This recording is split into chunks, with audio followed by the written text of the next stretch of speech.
வாகனவியல் தமிழ். வணக்கம் ஃப்ரெண்ட்ஸ், நான் கோபிநாத். வாகனவியல் தமிழ் மெக்கானிக்கல் யூடியூப் சேனல். இந்த வீடியோவில் நம்ம என்ன பார்க்க போகிறோம்னா, ஒரு Yamaha R15 வெர்ஷன் 3ல் ஒரு கியர் ஷிஃப்டிங்கில் ஒரு ப்ராப்ளம். அதாவது கியர் லிவர் வந்து பார்த்திங்கன்னா நம்ம ஷிஃப்ட் பண்ணால் ஆட்டோமேட்டிக் ரிட்டன் ஆகலை. அது எதனாலும் சொல்லிட்டு பார்க்க போகிறோம். அது எப்படி ரெடி பண்ணுறது சொல்லிட்டு பார்க்க போகிறோம். ஓகே ஃப்ரெண்ட்ஸ், வீடியோக்குள்ள போகலாம். பார்த்திங்கன்னா இந்த V3 தான். இதில் வந்து பார்த்திங்கன்னா நம்ம கியர் மேலே போட்டு அப் பண்ணாலும் அங்கேயே நிற்கிது, டவுன் பண்ணாலும் அங்கேயே நிற்கிது, ரிட்டன் சென்டருக்கு வரல. இதுதான் கம்ப்ளைண்ட்டு. இதில் வந்து ஸ்ப்ரிங்கு கட்டாக அந்த மாதிரி ப்ராப்ளம் வரும். நம்ம கழட்டி ஸ்ப்ரிங்கு தான் கட்டாயிருக்கா இல்லை வேறு ஏதாவது கம்ப்ளைண்ட்னு சொல்லிட்டு பார்த்துடலாம். இது நம்ம கிளச்சை பிரித்து பார்க்கணும். ஓகே, கிளச்சை பிரிச்சிடலாம். ஃபஸ்ட்டு நம்ம இந்த ரைட் சைடில் இந்த பேனல்லாம் கழட்டி எடுத்துகிட்டு கிளச்சு கேஸை கழட்டுவோம். இன்ஜின் ஆயில் வந்து ட்ரைன் பண்ணுறதுக்கு கீழே ஒரு ட்ரே வச்சிடலாம். ட்ரே வச்சுட்டு நம்ம கிளச்சு கேஸை கழட்டிடுவோம்.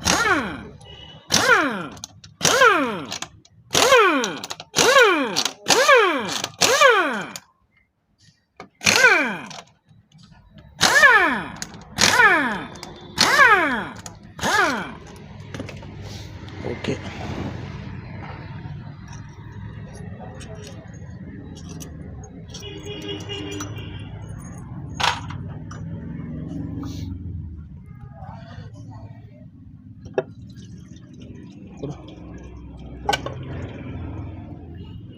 கிளச் கேஸை கழட்டி எடுத்துருவோம்.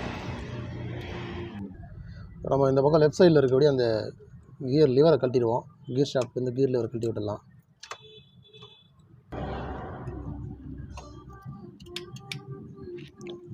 இப்போ பார்த்திங்கன்னா மற்ற வண்டியில் நம்ம வந்து கியர் ஷாஃப்ட்டை வெளியே எடுக்கணும்னா கிளச்சை கட்டினா தான் எடுக்க முடியும்.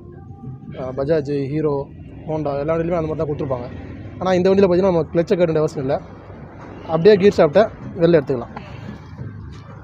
இது ஒரு ஈஸியான மெத்தடு. கிளச்சை கட்டி மாட்டுற வேலை மிச்சம் நமக்கு. இப்போ இதில் பார்த்திங்கன்னா இந்த ஸ்ப்ரிங்கு தான் ரிட்டன் ஸ்ப்ரிங்கு. கியர் ஷாஃப்ட்டோட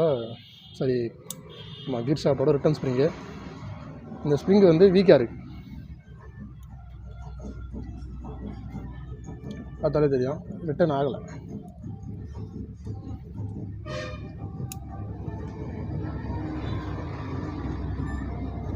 இது பாருங்க, உடஞ்சே இருக்குது.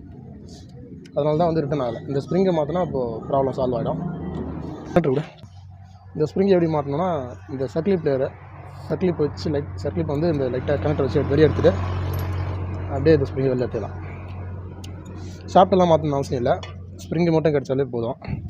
இந்த ஸ்ப்ரிங்கு வந்து கட் ஆனதுனால தான் கியர் ஷாஃப்ட் ரிட்டன் ஆகலை.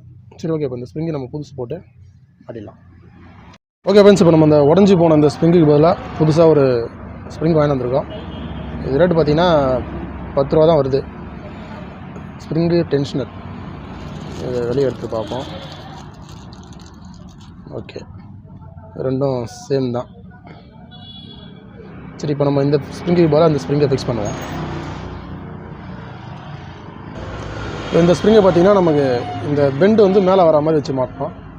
இப்படி வச்சு உள்ளே தள்ளிட்டு ஒரு பக்கத்தை ஃபஸ்ட்டு லாக் பண்ணிட்டு அடுத்த பக்கத்தை அப்படி கையாலே தள்ளி விட்டினா லாக் ஆகிடும். இது மாதிரி 2 பக்கமும் லாக் ஆகணும். அதுக்கடுத்து மேலே நம்ம சர்க்ளிப் போடணும். சர்க்ளிப் எப்படி போடணுன்னா, இப்படி வச்சுட்டு கட்டிங் பிளேடில் ஏதாவது அழுத்தினாலும் போயிடும், இல்லைன்னா ஒரு டியூப் பாக்ஸ் மாதிரி வச்சு தட்டினாலும் போய் லாக் ஆகிடும்.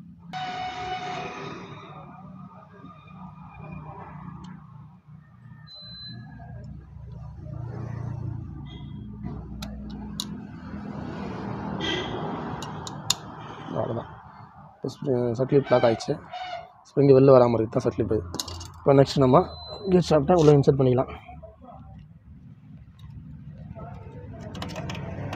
இதே மற்ற வண்டியாக இருந்தால் ஒரு 1 ஹவர் வேலை எக்ஸ்ட்ரா இருக்கும். கிளச்சை கட்டின்னு மாட்டின்னு இதில் அதெல்லாம் பண்ண தேவையில்ல, ஈஸியாக முடிஞ்சிடும். கரெக்டாக படிஞ்சிச்சான்னு பார்த்துக்கணும். இந்த ஸ்டெப்புக்குள்ளார ஸ்ப்ரிங்கு 2 பக்கமும் இப்படி போகிற மாதிரி இருக்கணும். அப்போ தான் நமக்கு ரிட்டன் ஆகும். இந்த மாதிரி அழுத்தி விட்டால் ரிட்டன் வரணும். செக் பண்ணிக்கணும். அதை மேலே தூக்கினாலும் ரிட்டன் வரணும். தூக்கி விட்டால் அங்கேயே நிற்கக்கூடாது, ரிட்டன் வரணும். கரெக்டாக வருது இது. ஓகே, இப்போ நம்ம கிளச்சு கேஸை ஃபிக்ஸ் பண்ணுறோம்.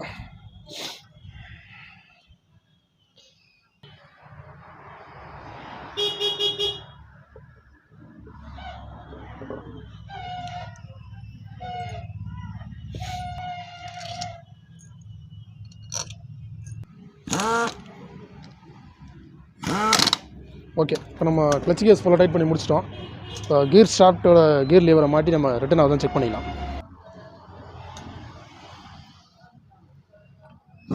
கியர் லிவரை வந்து கரெக்டாக தேவையான அளவு ஹைட் வச்சுன்னு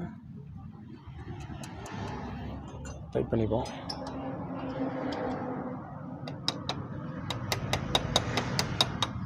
ஓகே, இப்போ நம்ம அழுத்தி விட்டால் மேலே வருது, தூக்கி விட்டால் கீழே வருது. கரெக்டாக இருக்குது. இப்போது கியர் லிவர் போல்ட்டை போட்டுடலாம். ஓகே, இப்போ நம்ம கியர் ஷாஃப்ட்டை டைட் பண்ணிட்டோம். அடுத்து இன்ஜின் ஆயிலில் ஃபில் பண்ணிட்டு வண்டியை ஸ்டார்ட் பண்ணி டெலிவரி கொடுத்துடலாம்.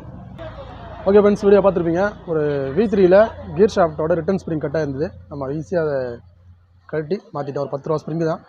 இந்த மாதிரி சின்ன சின்ன வேலைகளும் வந்து வண்டியில் நிறைய வரும். இருக்கிறதுலே வந்து கியர் ஷாஃப்ட் ஸ்ப்ரிங்கு மாற்றுறது இந்த வண்டி தான் ரொம்ப ஈஸியாக இருக்கும். நம்ம வீடியோ பிடிச்சா கண்டிப்பாக லைக் பண்ணுங்கள். வீடியோ சந்தேகம் குறைகள் தவறுனாலும் கமெண்ட்டில் சொல்லுங்கள். நம்ம சேனல் பிடிச்சா சப்போர்ட் பண்ணி சப்ஸ்கிரைப் பண்ணுங்கள். Thank you friends.